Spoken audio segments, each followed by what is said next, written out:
JJ, wel, zij, er kan de gangsta, no one, Welcome! We are super excited to introduce Brain, the brain. a completely new experience for Omnisphere.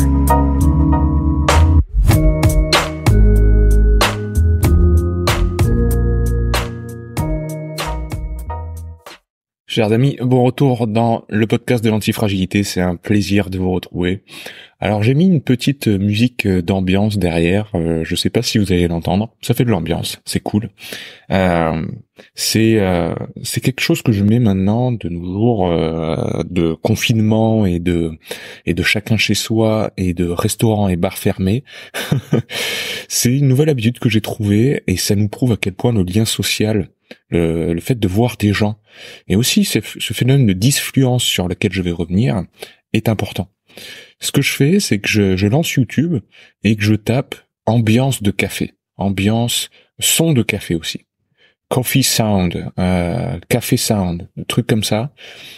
Alors moi j'aime bien mettre un café de Tokyo, c'est-à-dire qu'il y a des gens qui ont enregistré l'atmosphère de ces cafés, de ces endroits de passage, où on entend en fait les portes qui s'ouvrent, les gens qui discutent au loin, sans comprendre la conversation, mais on entend juste le bruit, et on a une petite musique de jazz dans le fond qui nous accompagne, et ça permet vraiment en fait de travailler, que l'esprit se mette dans un focus, parce que on lui donne une résistance, on lui donne une petite contrainte, il réagit par rapport à ça, et c'est vraiment cet esprit de disfluence, ça s'appelle comme ça la réaction, c'est-à-dire que si vous ne mettez pas de contrainte comme ça, un petit bruit contre lequel il faut résister et s'en extraire, l'esprit est moins acerbe, il est moins focus.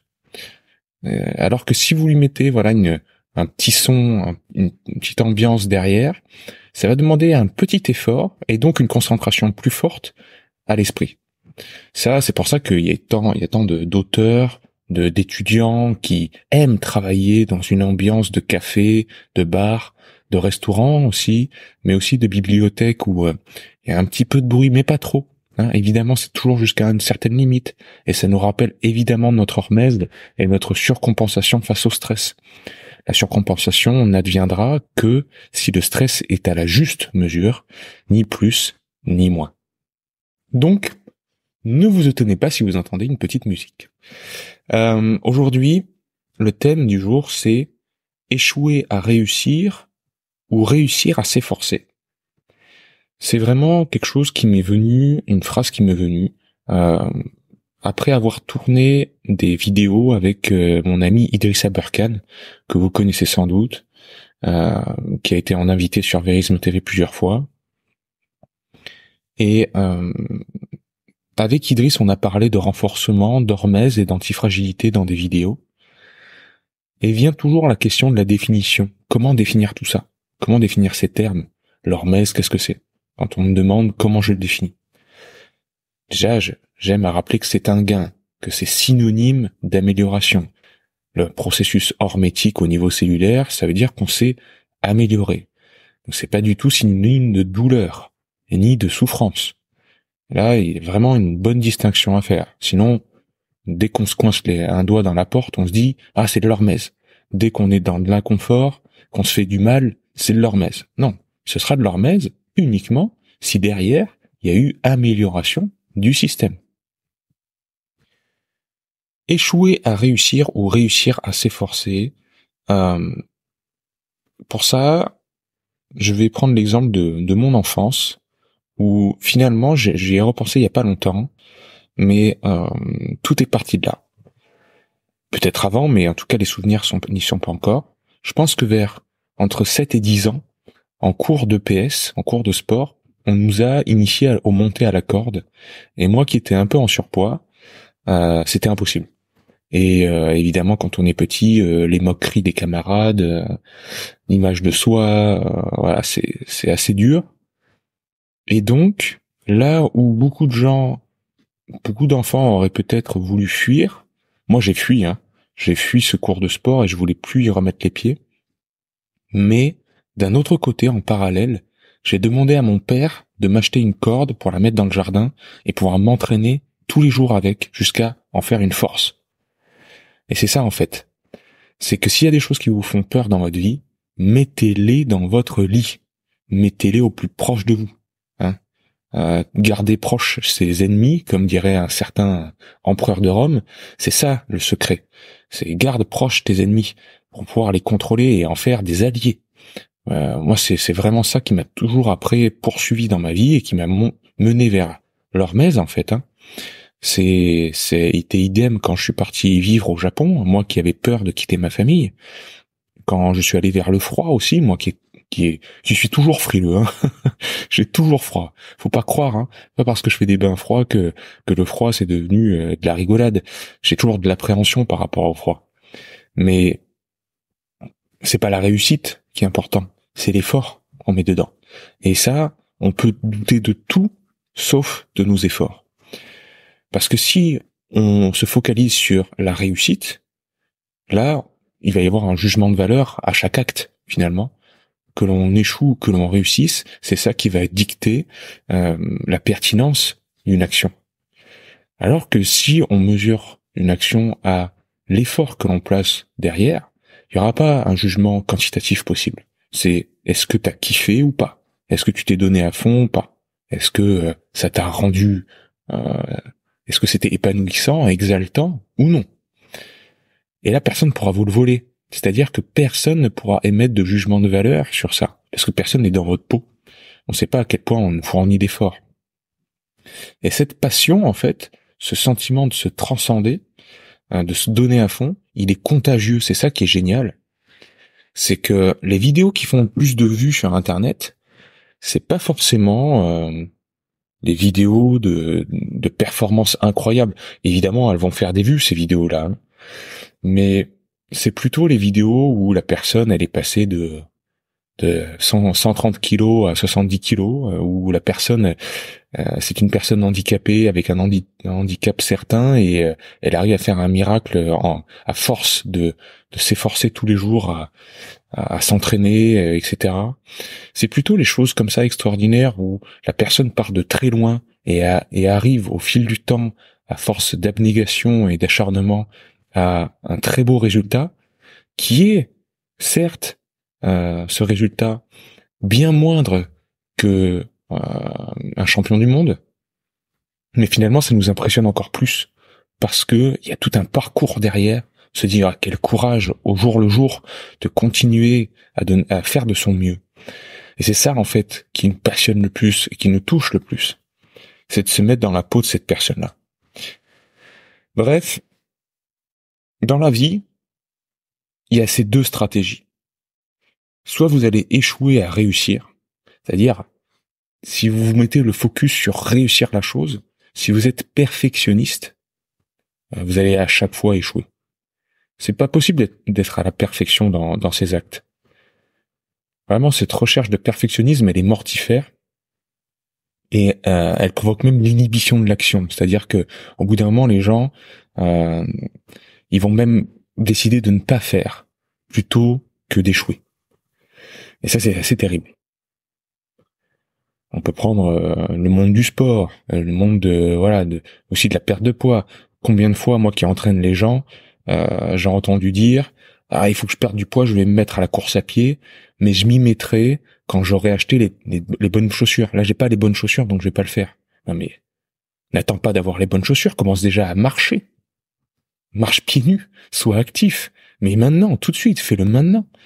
Si tu attends que toutes les conditions soient parfaites avant de passer à l'acte, tu ne passeras jamais à l'acte. Ça, c'est très symptomatique de notre société.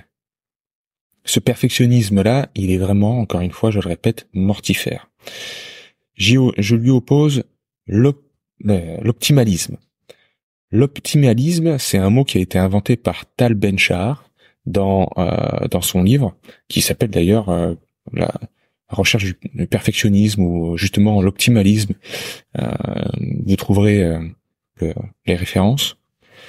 Et ce livre est absolument génial. Hein, il explique justement comment devenir optimaliste, c'est-à-dire comment simplement chercher à faire de son mieux et non pas chercher la perfection. Et c'est vraiment résumé par ce que je vous ai dit tout à l'heure, hein. Ne passer à l'acte que quand les conditions sont parfaites, c'est la mise en place de l'échec. Donc voilà. Réussir à s'efforcer, ça, à partir du moment où on essaye, c'est garanti de succès. Voilà. Réussir à s'efforcer. Faites de votre mieux, lancez-vous, faites, et de toute façon, vous apprendrez. De toute façon, même si vous faites moins bien que le voisin, ce sera une période d'apprentissage. Et voilà, doutez de tout sauf de vos efforts, puisque, comme le dirait Yoda, fais-le ou ne le fais pas, mais il n'y a pas d'essai. Derrière ça, il faut vraiment entendre cette phrase tirée de Star Wars. Il faut vraiment entendre fais de ton mieux, lance-toi. Mais il n'y a pas de demi-mesure, quoi. Tu le fais, c'est tout. Et à partir du moment où tu le fais, tu vas apprendre. Ce sera une réussite en tant que telle, parce que tu auras placé un effort derrière. Mais si tu te dis avant de le faire, c'est pas possible, ou si je le fais, ça doit être parfait, ce sera soit une inhibition de l'action, tu ne le feras pas, tu n'oseras pas le faire, soit quand tu le feras, tu seras déçu de toi. Ah bah j'aurais pu faire mieux. Bah, c'est exactement ça qu'on retrouve aussi dans les bains froids. C'est-à-dire que les personnes à qui je fais faire des bains froids, les premiers mots qui sortent de leur bouche, quand ils sortent du froid, c'est voilà, je leur dis bravo, etc. C'est super ce que t'as fait, t'y es arrivé. Ah, mais j'aurais pu rester plus longtemps. Tout de suite, la narration est négative. On retrouve vraiment ce côté de perfectionnisme où on se diminue au lieu de célébrer le fait de simplement l'avoir fait. Donc, y mettre son cœur, être dans la qualité. Pour citer un rappeur que j'aime beaucoup et qui est devenu un ami, Nick MC, qui fait qui est au début et à la fin de ce podcast, hein, en générique et en générique de fin. Dans une de ses chansons, il a cette phrase qui est très belle, qui dit « Naïveté, redonne-moi ton adresse ». En fait, il faudrait voir tout ce que je vous propose autour de l'acte, du renforcement, mais même au-delà de ça, de la pratique de l'art aussi, du dessin, de la musique, de tout. Une approche enfantine. C'est-à-dire, quand on est enfant, regardez les enfants jouer, ils ne se posent pas la question. Et parce qu'ils ne se posent pas la question, tout est fluide, et tout paraît couler de source, tout paraît évident derrière leurs actes. Il n'y a pas de rétention, il n'y a pas d'inhibition de l'action, et donc, il y a une belle coordination. Donc, il n'y a pas de conditionnement, et parce qu'il n'y a pas de conditionnement, c'est fluide, c'est beau à regarder. Moi, j'aime beaucoup le travail au poids du corps, vous savez, la gymnastique, le calisthenics, le travail de crossfit aussi, mais aussi la musculation en tant que telle. Hein. Et plus on se pose des questions avant un geste complexe, par exemple un arraché où vous devez envoyer une barre au-dessus de votre tête, elle est au sol et vous devez la monter au-dessus de votre tête, c'est ce que vous voyez aux Jeux Olympiques par exemple, en haltérophilie, ou bien faire des roulades, faire le poirier, tout simplement faire la roue. Plus vous allez réfléchir et vous poser des questions et avoir de l'appréhension en fait par rapport à ça, plus le geste sera saccadé, les chaînes cinétiques, c'est-à-dire les chaînes musculaires, neuromusculaires, seront mal enchaînées, et plus il va y avoir en fait des bâtons dans les roues de votre physiologie. Un enfant ne se pose pas les questions. Faut faire un arbre droit, il va se mettre sur les mains, tout de suite. Faut faire le cochon pendu, il va pas se poser la question du regard d'autrui, etc. Est-ce que je fais bien les choses, tout ça. Et ça, c'est vraiment beau à voir, et il faut s'en inspirer. Les enfants sont vraiment nos professeurs dans ce sens-là. Naïveté, redonne-moi ton adresse. Quand on est naïf, qu'on se pose pas de questions sur le comment du pourquoi, c'est là où tout est fluide et tout coule de source. Ça me fait penser à Kaamelott, où on a le roi Arthur qui est torturé par une intelligence débordante et par un esprit vif qui comprend plus vite que les autres, entouré par une bande de crétins débiles qui se posent pas plus de questions que ça. Mais pourtant, c'est eux qui sont heureux. Ils peuvent vivre, Caradoc et Perceval, ils passent leur vie à la taverne et ils sont rigolos, ils rigolent entre eux, ils sont bien. Tout est léger, finalement. Ils se lancent dans des projets complètement farfelus. Ils sont persuadés de leurs techniques de combat qui sont n'importe comment. Et derrière, il y a le roi Arthur, qui lui est torturé, dépressif, Il se pose des questions sur la quête du Graal, sur le sens de tout ce qu'il fait, pourquoi, comment, etc. Il s'énerve. Et moi, je me vois beaucoup à travers le roi Arthur. Finalement, qui c'est qui a raison? Qui c'est le plus heureux? Faut vraiment se poser ce genre de questions-là. Hein. Qu'est-ce qui est vraiment important dans la vie? C'est un autre piège, hein, ce néocortex qu'on a acquis le plus récemment dans l'humanité. C'est cette capacité à avoir atteint un niveau de complexité qui nous permet de faire des podcasts, par exemple, d'être sur YouTube, d'avoir un ordinateur devant les yeux, d'avoir des outils incroyables à disposition, de pouvoir philosopher aussi, de pouvoir se demander pourquoi, cette question essentielle qui est pourquoi. Mais aussi, c'est à double tranchant.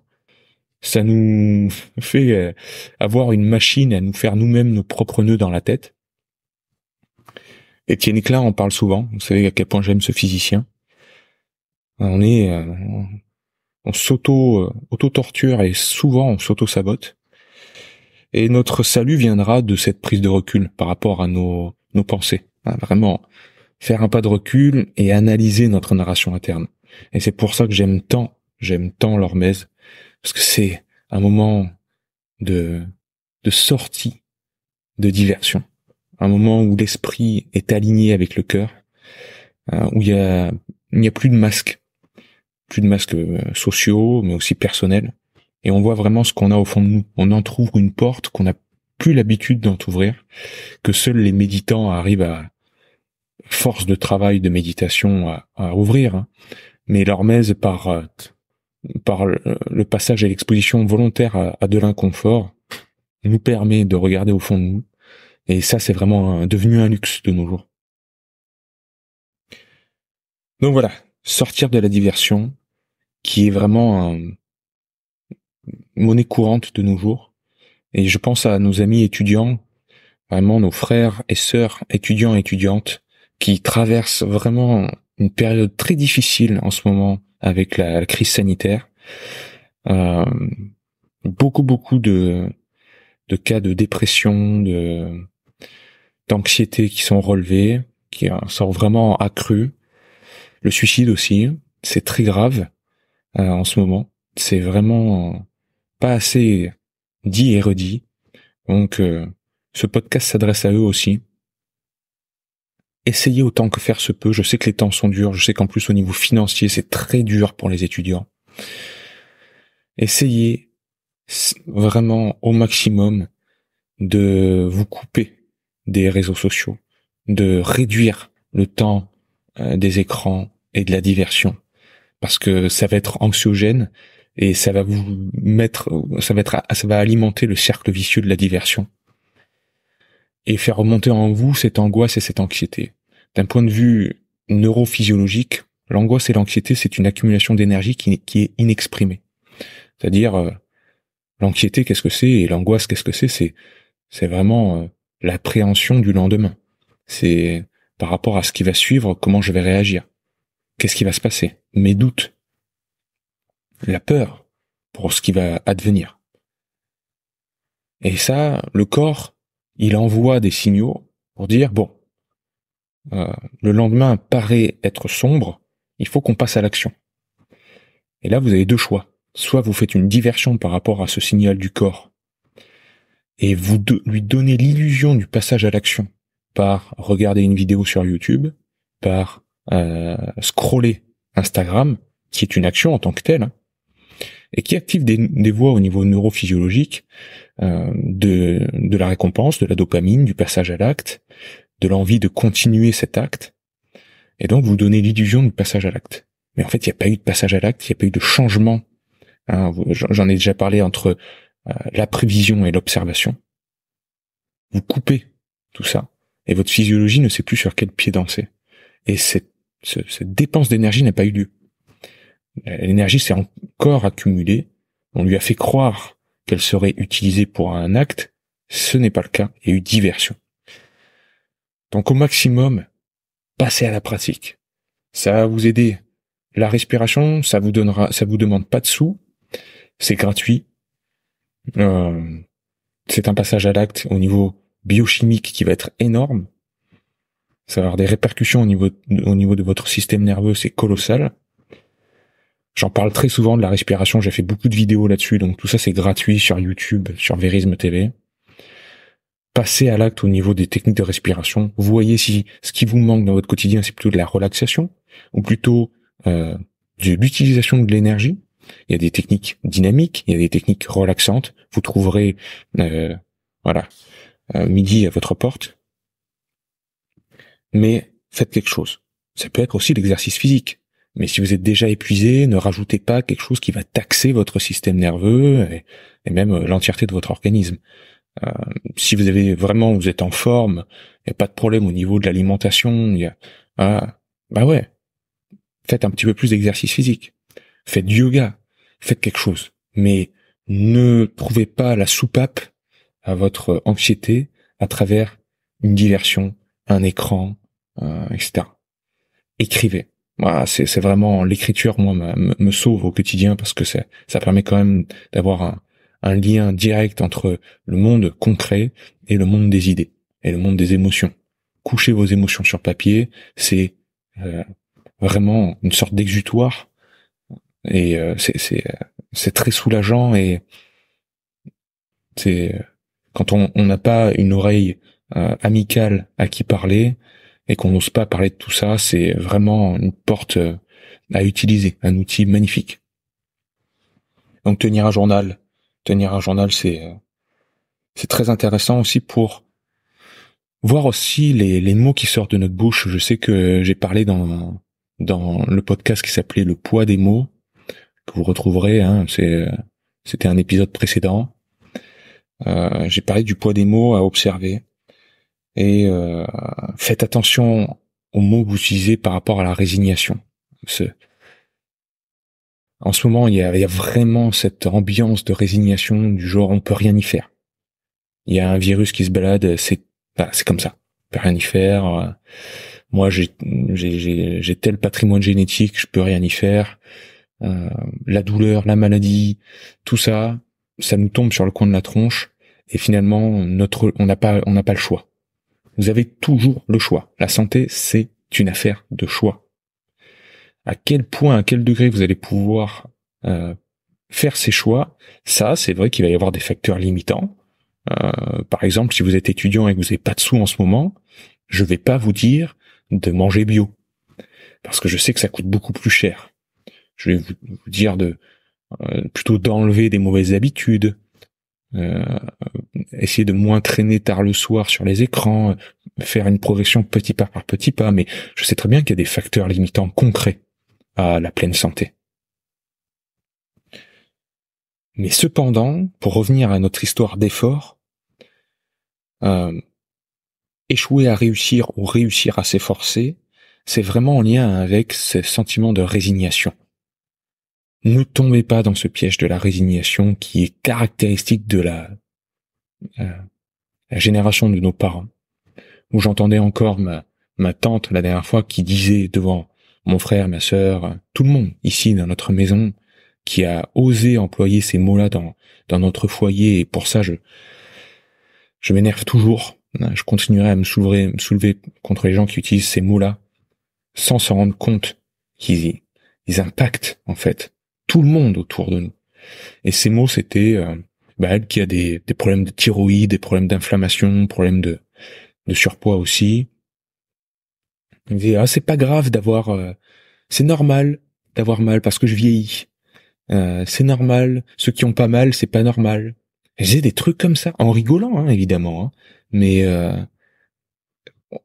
les mots qui sortent de votre bouche obligatoirement vous impactent vous-même, obligatoirement impactent les gens autour de vous. Et vous savez pas s'il y a pas des gens autour de vous qui sont en souffrance et qui ont des problèmes inflammatoires depuis un certain temps, ce genre de choses, qui sont en train de se battre contre ça, qui sont pas du tout résignés, qui ont envie de progresser et faire des progrès par rapport à ça. Eh ben vous, avec ces mots-là, vous allez les tuer dans l'œuf leur motivation et tuer dans l'œuf leur chemin de vie. Et finalement, cette résignation, elle va devenir une normalité. Et c'est devenu une normalité dans notre société du fatalisme. C'est-à-dire, c'est comme ça, on peut rien y faire. Ça, c'est devenu vraiment, pour moi, la maladie du siècle. Donc, surtout, observez les mots qui sont dans votre tête qui sortent de votre bouche, premièrement, et deuxièmement, les mots des gens qui vous entourent, et même de vos très proches, même de votre famille. Et j'ai dû déjà le dire dans ce podcast, mais il y a une expression en anglais qui est intraduisible en français, mais qui est très forte. C'est « I love you, but I don't like you ». « I love you, but I don't like you ». C'est « je t'aime, mais je t'aime comme quelqu'un de ma famille. Et voilà, je t'aime parce que tu es mon père, ma mère, mon frère, ma sœur, peu importe. But I don't like you ». Mais je ne t'aime pas comme un ami. C'est-à-dire, j'ai pas choisi de t'aimer, et finalement, est-ce que je pourrais passer des après-midi ensemble, beaucoup de temps ensemble, etc. C'est pas sûr.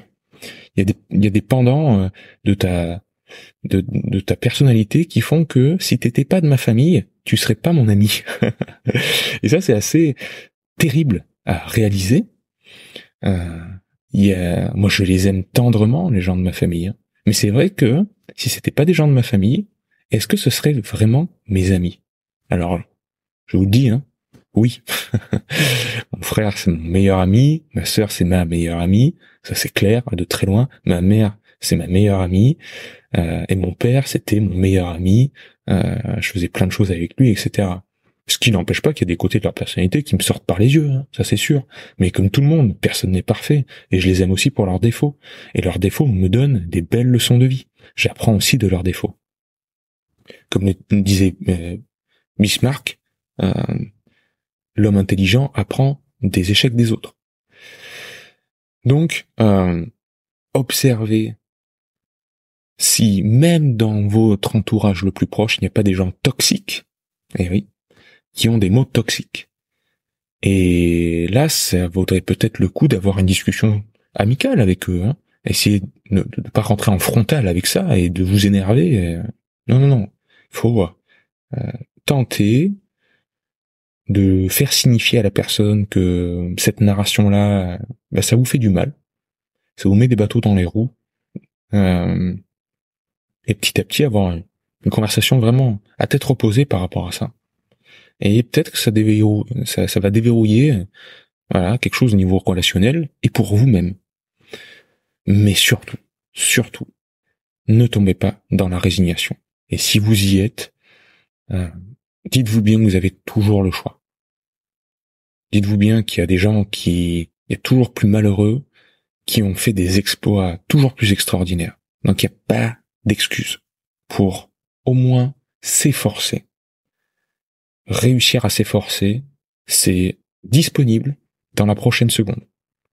Faites de votre mieux, placez un effort dans la prochaine respiration et c'est déjà une victoire.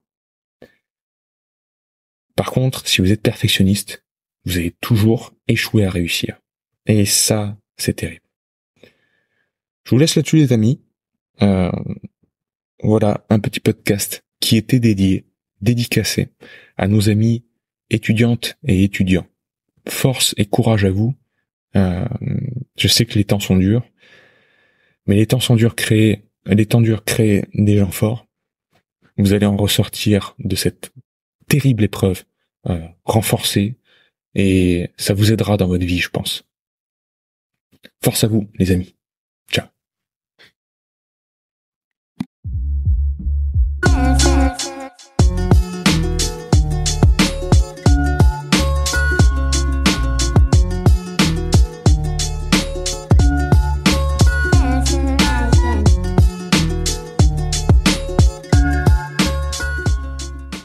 Merci pour votre écoute, les antifragiles. Si vous voulez plus de conseils, de réflexions, de retours d'expérience et développer une autonomie de la pensée et apprendre les techniques de renforcement naturel, tout ce qui touche à l'hormèse et à l'antifragilité, rendez-vous sur www.hormèse.com et inscrivez-vous à ma newsletter. Elle est gratuite. Elle est envoyée une fois tous les 3 jours. À très vite.